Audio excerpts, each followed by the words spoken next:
Hello my friends, AirsoftMan819 here again with another video. I figured I would do another retrospective video on a controller. As you guys know, the last retrospective I did was on the Xbox 360 controller, arguably one of the most influential controllers of all time. And I figured I would go ahead and do a retrospective of the most prominent controller of the 6th generation, because this was the more prominent controller of the 7th generation. So if you guys don't know already, the most prominent controller of the 6th generation was the Sony PlayStation 2 DualShock 2 controller. Arguably the best controller Sony ever made. So this is what the package looks like. I was actually able to get this brand new, which is kind of a rare thing because the PlayStation 2 console and controller, I think, was discontinued late last year, so these are going to become harder to find. I was able to get this one for around 30 bucks, but you might not be as lucky, I don't know. So here's the controller. Basically what the DualShock 2 is an improvement over the DualShock 1. The controllers, at least on the outside, are identical. I mean, they're like mirror images of each other on the outside, except for a few minor details. They are the same. The DualShock 2 is noticeably lighter. Also, the analog sticks are tighter and have a little bit more resistance, which helps with first-person shooters and games where you have to be pretty precise, because the really loose analog sticks of the DualShock 1 made walking around in first-person shooters a little bit more difficult. You have the same D-pad, you have the same face buttons, but on the DualShock 2 they are analog sensitive, meaning like pretend you're like playing Gran Turismo 3. And you can actually push the button down halfway and accelerate halfway, or push it down all the way and accelerate all the way, which the DualShock 1 had digital buttons which were either on or off. These were analog sensitive. So I'll give you guys a close-up look at the controller, even though most of you have probably already seen it. This is brand new. Matter of fact, it's never even been used. You have the analog button here to switch between digital and analog modes. Basically what this is, a lot of people don't know what this analog button is for. Basically, older games don't support analog sensitivity, so you can turn the analog off with this button. Most games do, but there's a choice few that don't, that you have to turn the analog off. You have a select and start button here for selecting and starting things, obviously. They are rubber. The start button is shaped like an arrow, and the select is a rectangle. You have, like I said, the standard PlayStation D-pad.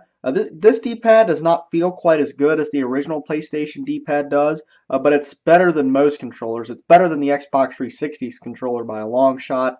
You have the standard convex joysticks instead of concave, which means the joysticks protrude upwards instead of curve inwards. Some people prefer the convex joysticks over the concave.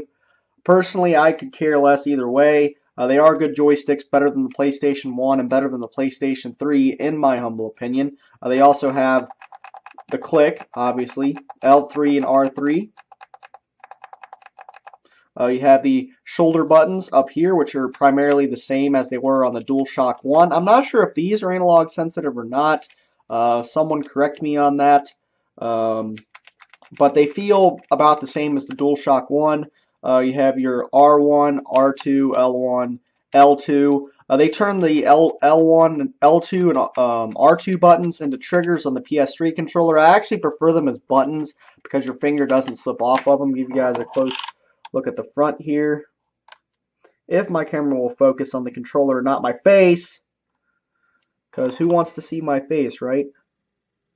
Says DualShock 2 there. If the freaking camera will focus, I need to get a new camera so badly. It says DualShock 2 there, just take my word for it. So it's actually really lightweight. And that's the thing I don't like about it. I like heavy, big, solid controllers like this. But the DualShock 2 is just too lightweight for my liking. I mean, it's solid. I've owned quite a few of these in my day. People call me a Sony hater, which is completely untrue. I actually owned a PlayStation 2 longer than I owned any other console. I owned a PlayStation 2 for 5 or 6 years, which is longer than I've owned any other console. So I'm not a Sony hater. I'm not a big fan of Sony controllers. This is probably the best controller Sony has made next to the DualShock 4. The DualShock 4 is amazing. I'd love to do a review of that sometime. But this design, the original Sony analog controller design, I just don't like the way it feels. It just feels too small in my hands. The joysticks are too close together. I bump my thumbs together, stuff like that. But as a controller, it is good. If you have small to medium-sized hands, it is an amazing controller. The influence this controller had in the 6th generation is undeniable.